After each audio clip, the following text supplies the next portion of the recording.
राज्यसभा में आज ऑपरेशन सिंदूर को लेकर के चर्चा होनी है और इस पर हमारे साथ बातचीत करने के लिए जेडीयू सांसद संजय झा हैं। संजय जी, जेडीयू की क्या प्लानिंग है, क्योंकि कांग्रेस लगातार अभी भी और लोकसभा में चर्चा हुई तो उससे वो संतुष्ट नजर नहीं आती। देखिए, सबसे बड़ी बात है कि ये रिमार्केबल काम इंडियन एयरफोर्स ने, इंडियन आर्मी ने किया। हम लोग सैल्यूट करते हैं और सिंपल बात है कि नरेंद्र मोदी जी के आने से पहले जब भी आतंकवादी घटनाएं होती थी उस पर सरकार का क्या एक्ट होता था, और इनके आने के बाद जब भी घटना हुई उसके बाद मोदी जी ने, अब केंद्र सरकार ने किस तरह का एक्ट किया। सबसे बड़ी बात तो ये है, और 3-4 बात जो स्पष्ट किया है, जो हम लोग बाहर भी गए थे बोल रहे हैं कि ऑपरेशन सिंदूर ये ख़त्म नहीं हुआ, फॉल्ट है, और जब भी ये कोई घटना कभी होगी ये एक्ट ऑफ वॉर मानेगी। जो आतंकवादी है और जो आतंकवादी को स्टेट सपोर्ट करता है उसको हम बराबर मानेंगे, अलग अलग नहीं देखें। हम मानेंगे कि वो भी आतंकवादी ही है जो स्पॉन्सर करता है, जो फाइनेंस करता है।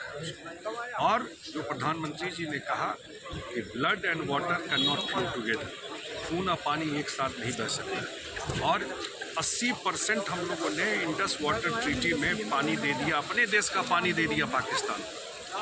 और उसमें क्या था कि फ्रेंडशिप एंड कोऑपरेशन, उसके जो एग्रीमेंट है उसमें ये बात, पाकिस्तान से कौन फ्रेंडशिप और कोऑपरेशन है, उसको बेंच में मोदी जी ने डाला है कि भाई अपना पानी हम कैसे दे दें, वो हम पानी दें उधर से खून दें। ये सारे इशूज है जो वो है, और दुनिया भी समझ रही है।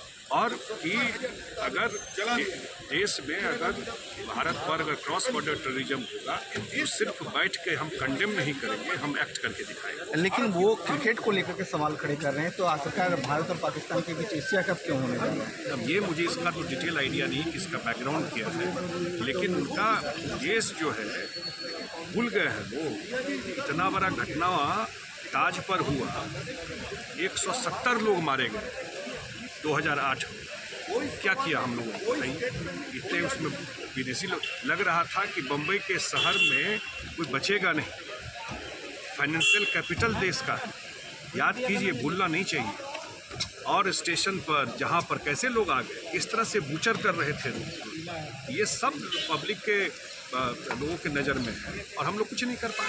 सरमल से कर लिया जाए। आज भी एसआईआर को लेकर के विपक्षी प्रोटेस्ट कर रहे हैं, वो लगातार मांग कर रहे हैं। आज तो वो कार्टून लेकर के आ गए और बोल रहे हैं यस सर।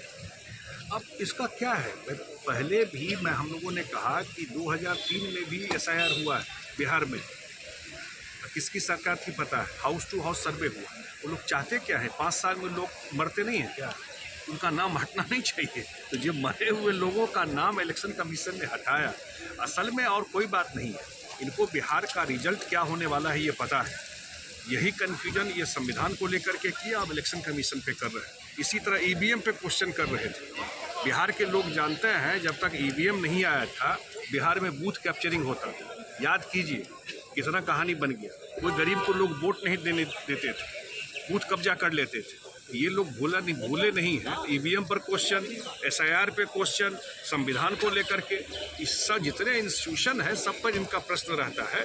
लेकिन बिहार का रिजल्ट स्पष्ट दीवार पे लिखा हुआ है कि हम लोग 200 से ऊपर सीट जीतने जा रहे हैं। धन्यवाद मनोहर।